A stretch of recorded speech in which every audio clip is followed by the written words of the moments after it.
1971, the Vietnam Experience. 1971 and 1972, the years go by.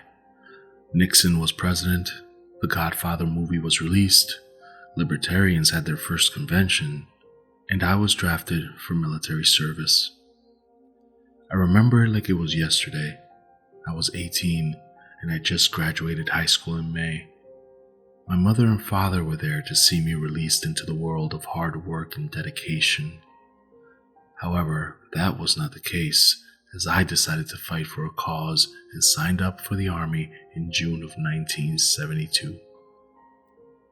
After 3 months of boot camp, learning how to fight hand-on-hand combat and weapons training, I was shipped off from boot camp to my hometown of Travis County, Texas, to San Diego to be deployed. While in San Diego, I was shipped on a plane to a mysterious land known as Vietnam. I had only heard about the mysteries of Vietnam in the local news. It was mostly stories about missing in action and prisoners of war in the North Vietnam camps which I heard about. These men who were found deep in the jungle, slaughtered to death by the red evil known as the Viet Cong. However, I still continued, with no regrets, thinking I was going to fight for the freedom of the Vietnamese people from an evil cause and liberate them for the better good of the world. Going from San Diego to Vietnam was a harsh plane ride, especially with all the storms going across the Pacific Ocean. However, to pass the time, I talked to some of the other fellows from the plane. First was a guy from Austin, Texas, known as Paul. Paul was an 18-year-old high school flunk who decided that his only path after school was to go into the Army. Paul's sense of employment made him a happy man with no real problems. There was also a kid from California named Carson, who was from Stockton, California. Carson was of half Vietnamese, half Irish descent and decided to fight for South Vietnam's cause. He spoke fluent Vietnamese and English from his mother's side, and he would always be cracking swear words in Vietnamese. He obviously was the quirkiest kid from the group, being this 20-something fella who always cracked jokes to make everyone feel better. I soon befriended the two fellows, and we were the best of buddies after the end of the flight. We arrived at the military base in Saigon and were allowed a few days to roam the city before deployment into the jungle.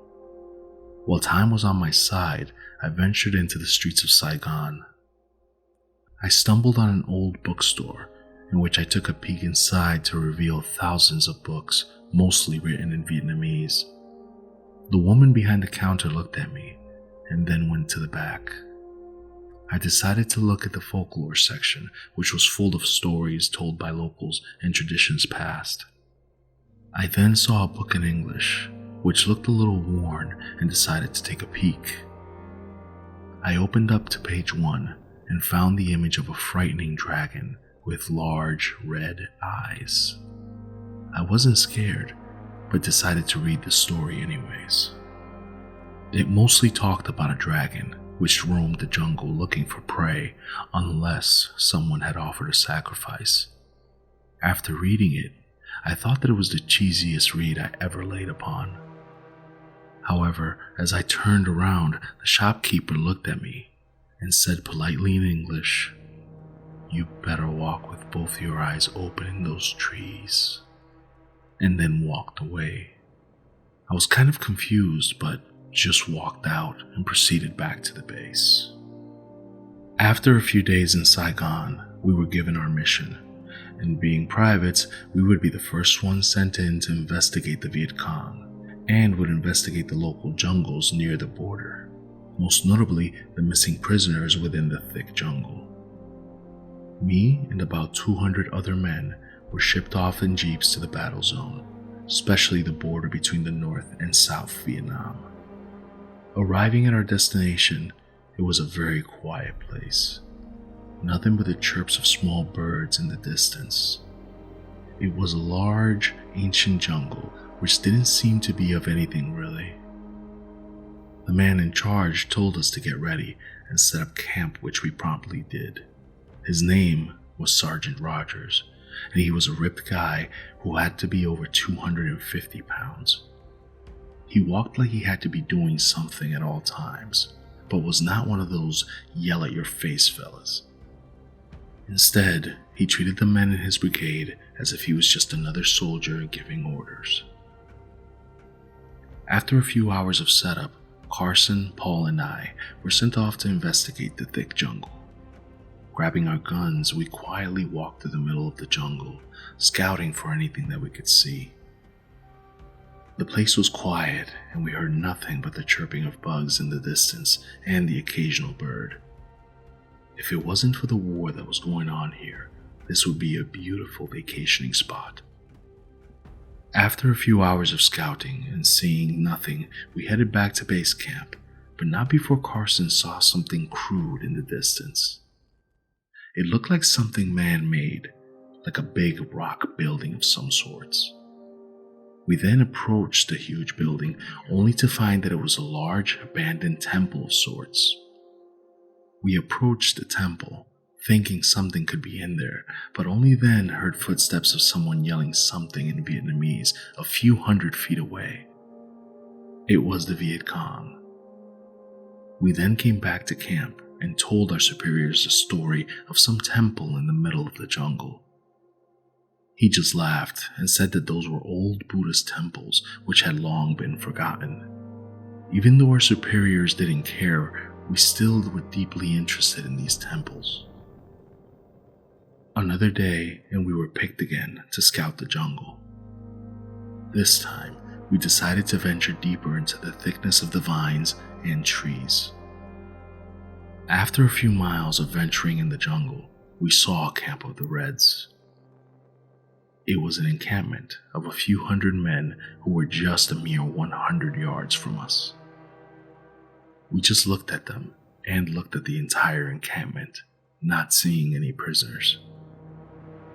We scouted the thickness of the jungle for a few hours, writing the daily logs of what we saw to report it back to Rogers, which was mostly of how many troops, how far away, etc. We stayed at the side of the camp for a few hours when a red soldier approached us in the distance, not seeing us. He pulled something out of his pocket, and we were ready for the worst. However, it was just a Zippo lighter, and he went out for a smoke. Carson, who was hyped up to capture this guy, rendered a plan. We would go up to the soldier, gag him, and try to get any information about the missing soldiers. We decided to put this plan in full effect and try to get anything out of this soldier. We surrounded the guy at all sides, slowly approaching him in a quiet fashion. He was about another 20 feet away from all of us, and I could smell the cigarette burning rapidly now. Slowly walking as close as I could finally see the orange part of his burning cigarette as he took it out of his mouth. I then grabbed my pistol and rag and went behind him, grabbing him and gagging him. He was letting out some sort of muffled scream for help, but I was not going to let him go. Carson and Paul then held him down as he still kept screaming for us to let him go. Carson then told the man with a knife to his neck in Vietnamese that if he screamed once, he would cut his neck wide open. The man went quiet, sweating bullets out of fear for his life. Carson then started talking to the man in his native tongue about all the information that he knew. The man and Carson talked for about 5 minutes, until Carson, in disgust, let the man go and then beat him with the butt of his gun, leaving the man unconscious so he would not get away. We then went on the ferocious hike back to camp, tired and covered in mud from the jungle. I then popped the question about what the man said. Carson, who was mad, blankly said, "The man said there is no prisoner of war camp near this area, and that men from their encampment have disappeared as well. They're thinking of an American POW camp."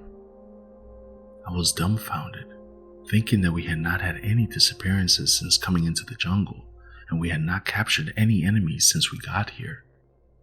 I then walked back and was speechless as we walked towards the camp. The three of us walked to Roger's tent and explained to him that there were no prisoners at the camp and about the soldier. Rogers was almost as confused as us, but then gave us orders to head back to our quarters as if something was bothering him. His face, as we just stared at him, was red mad as if someone had murdered his wife. He then proceeded to yell at us to get back to the quarters, and we scurried back to our beds. Paul said, "Why was Rogers so infuriated with us? We just did our job and scouted the enemy. What else did he want?" "I don't know, Paul. I think Rogers is just hiding something from us and the other troops," Carson explained. "That trooper at the Reds' camp also said something about a serpent-like creature when the disappearances occurred." "Why didn't you say anything about that to Rogers?" I asked. "He's never going to believe us. Plus, I think there's more to learn about this jungle," Carson explained. "Well, okay, we'll talk more in the morning," I sighed. "No, we cannot let anyone know about this," Paul yelled. Carson hesitated and said to us, "Let's just keep this to ourselves for now. If something does happen, we will be ready for it." The three of us then shook on it that we would not talk about it again and proceeded nervously back to our bunks. A few days passed by, and we were preparing to advance towards the North Vietnamese camp that we spotted earlier. Rogers explained to us that this would be a routine mission and that we would be going deep into the jungle to attack the enemy. Rogers had a nervous look on his face, but was ready to send troops into battle. We then grabbed our guns and supplies and walked through the jungle. Our first job was to clear a path by removing the trees and other debris, mostly with construction equipment and flamethrowers. Carson and I were put on flamethrower duty, and Paul was put on clearing the debris. We spent another few hours clearing trees and rocks before setting up camp deep within the forest. We began setting up sandbags and digging holes, preparing for the attack. Then we saw them, the Vietnamese. It was a counterattack force from a few hundred yards away. We then grabbed our guns, and a firefight soon engulfed the two forces as we battled deep into the night. Bullets were grazing past me and Paul as we reloaded our guns. Paul had killed about 10 or 12 of the enemy before Rogers yelled out for the big guns. I was lucky if I even shot one or two guys, as it was my first battle with real people. The grappling gun began firing on the enemy as many of the Vietnamese were underpowered in weapons running at us. We began taking them down with all the firepower we had. We began to cheer, but it wasn't long before more of those Reds kept appearing through the trees. Their dead bodies were just piling on top of one another with the evil in their eyes. Then everything started to fall apart. Snipers in the trees began to pick us off one by one, killing the many good men around me. Paul was grazed in the leg, and Rogers yelled for us to retreat. All of us began to fall back as more and more bodies from our side began to fall. Rogers by then was already off the battlefield, and most of the survivors were running towards the south. I then heard Paul crying out that he was shot in the leg. I grabbed him and put him over my shoulder with Carson giving us cover fire. It was then that we were almost surrounded and began to run eastward. I then shouted that the temple could be our place of refuge until the enemy left. We dragged Paul to the temple, which was a long 2-mile walk. We then saw the temple in the moonlight, with its ancient vegetation growing all over the old stone walls. I began hearing shouting behind us as we ran into the temple. It was dark and quiet for most of the night. I walked outside to find a few of the Reds looking at me, seeing that I was in the temple, but they looked terrified with blank expressions. They ran off shouting something in Vietnamese. They were yelling out, "Con Rong, Con Rong." Confused and pissed off, I sprayed a bunch of bullets to ward them off and ran back into the fortress. I then said to Carson that those bastards were gone and they were running for their lives back into the jungle, not telling him what they said. Carson was busy tending to Paul's wound, which was getting better, but he still could not walk on his own. I proceeded to walk through the old temple to get a feel for what we were in. Mostly what I found were statues of some fella that I didn't know and paintings of dragons everywhere. The drawings depicted people running out of the temple into the jungle being chased by a dragon-looking creature. The creature was yellow with red eyes and a red stripe. It had sharp teeth and a sinister face looking like it was going to devour someone. I then walked deeper into the temple, with my lighter looking at these paintings of this dragon, which would do anything from sitting on top of a temple to devouring people. I was deeply into the drawings when I heard a large bump at the end of the corridor. It was Carson. He then looked at the drawing and was shocked by the content. He said that they were from a local dragon legend. According to Carson, the Vietnamese, like many East Asian cultures, were very intertwined with the dragons in their stories. He didn't know this particular story, but he said that dragons in Vietnamese culture were often said to be bringers of rain, particularly in agriculture. He also said that they believed the dragons to be a father figure to the men, and it was included in their creation stories. They signified that they brought much good to the world, but this dragon is very different from the ones in Vietnamese folklore. He said that this dragon was evil and a vicious killer, not like the loving creatures typically depicted.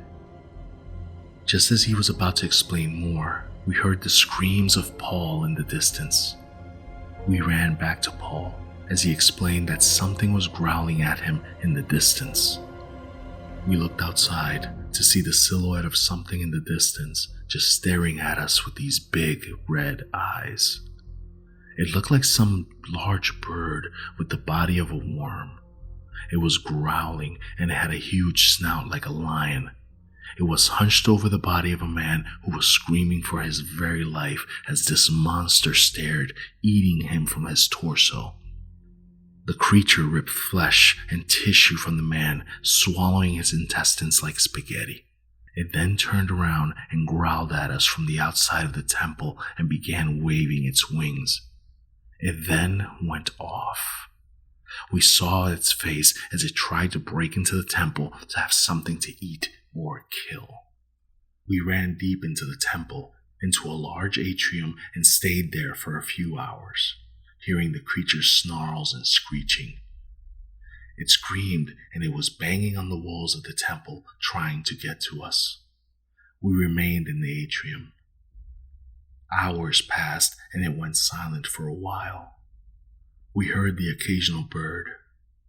I picked up my lighter and began makeshift fire with pieces of cloth and leaves.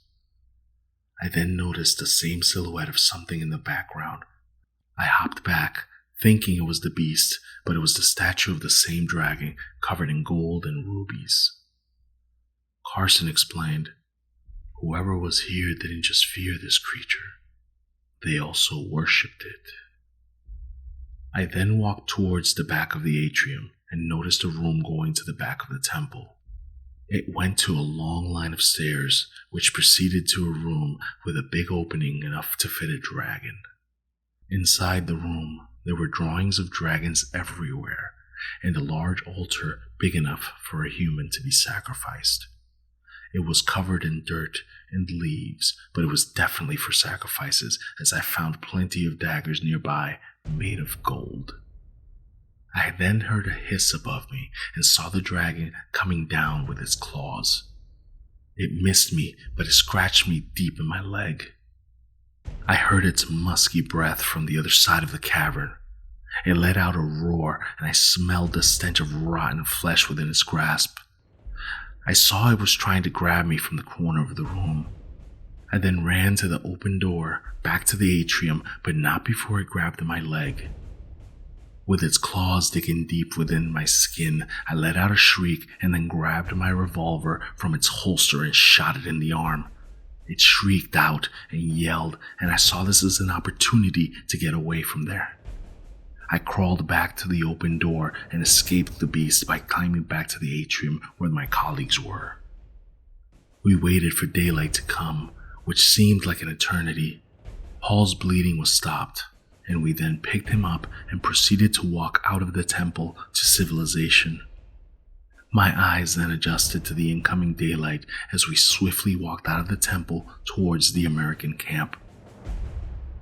We walked for what felt like hours, only to find a crew of mangled corpses of Vietnamese troops near the large tanker trucks.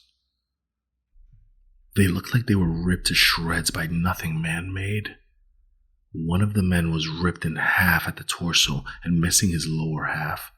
Another man was missing his body and only his head was left. Something had taken down an entire battalion of Vietnamese. We knew what did this, but we weren't going to stay around for confirmation. We began to check the bodies and look for any necessary supplies, finding water and some painkillers. I suddenly heard in the distance a faint cry for help. We walked in awe towards the dying man. He was yelling the words in Vietnamese again. Cong rong. Carson then talked to the man, saying a few words about a serpent with wings and how it ambushed them. He talked to us for a few more minutes about the creature which would just not die, and that creature severed a huge gash in his leg in an incoming attack which happened just a few hours ago. He was able to survive for a while, but kept blanking in and out of consciousness. He then began to go into shock and kept shouting the same word until he died. Cong rong. By then, I was sick to my stomach and throwing up whatever content was in my body, trying to think to myself what the hell was going on. All I wanted to do was go home and never see this shit again. I was sick as could be and grabbed a swig of water from my canteen, which was halfway full. We then looked through the entire tank, leaving the mangled bodies and corpses behind on the way back to camp. We began walking for what seemed like hours, stopping to give us a break from carrying Paul, which was okay for the time being. His leg, however, began showing signs of infection. We finally saw the familiar sight of an American Jeep in the distance, hoping that someone was still alive. We finally made it back to the American camp, which seemed to be all but abandoned. Jeeps and tents all abandoned within the area, mostly everything charred like it had been in a fire. Then corpses began to appear just like the Vietnamese camp. Charred remains of men were all over the place, half-eaten men with their innards all over the place. It was a disaster zone. We then began walking through the entire encampment, trying to find some life, when we saw a handful of Americans, including Rogers. Rogers was loading up gasoline into a large Jeep, with a few injured and healthy people in it, getting ready to leave. We began yelling at Rogers that we were okay as he yelled back and waved to come along. We dragged Paul to the Jeep and put him on gently. Many of the men in the Jeep looked injured, including Rogers, who appeared scared out of his mind. He then said to us that everyone in the battalion was dead but us, and that we were lucky to be alive. He later said that no one from the other side was alive, including the Vietnamese. He then paused and said, "After the retreat, we ran towards the base camp where we settled at before and stopped there for prep work in the morning. Then something came at us from the distance and began to attack us. That thing was everywhere, slaying troops one by one with its big red eyes and bloody teeth. It was flying around our jeeps and stopping anyone from leaving, charring men and cooking them to death, ripping men apart piece by piece. We ran into the nearby forest and hid in a small cave until that thing left. That was when I began finding survivors and found this jeep. We then began talking about our own encounters with the creature and how it killed many men along the way. By the time we went explaining all of our stories, we reached a small town outside of Saigon and went to the nearest American military post. That's where my story ends. After that horrible encounter, all of us were relieved of our military duty due to PTSD and were never given an explanation on that serpent. We were flown back to the United States and then sent to a mental health division of the VA. There, the doctors said that the dragon was just a result of all the stress that we had endured, but I know what I saw. After the scramble, we all went our separate ways. As for the others of the few that survived, I only know of what happened to Paul, Rogers, and Carson. Paul, after returning home, had his leg amputated. He lived a nice life until he began having flashbacks of the dragon and the temple. He was later admitted into a mental health clinic in 1984, where he died a year later. Rogers, after returning home, worked at a local grocery store where he later became the manager. However, due to the constant headaches and hearing voices, he committed suicide in 1995, leaving a suicide note about how he was hearing noises from outside his window and seeing red eyes behind him. As for Carson, he still contacts me and after returning home got his degree in Eastern Religious Studies from the University of Michigan. He is still studying about the dragon in the tomb and has implied that he may go back to Vietnam trying to solve the mystery of those murders. As for all the other men slaughtered by the dragon, I don't know. It was never explained to me what happened to the many people who perished by that dragon. In the end, I still know what I saw, and I know the other two men saw what I saw. That thing still stalks me in my dreams and in my sleep. The doctors from the VA still say that it is stress of being in war, but I know what I saw, and it was not a hallucination. I know that thing is still out there, waiting to skin me alive, waiting to kill me with its razor-sharp teeth and its blood-red eyes, and it will still be waiting for me in my dreams. Still waiting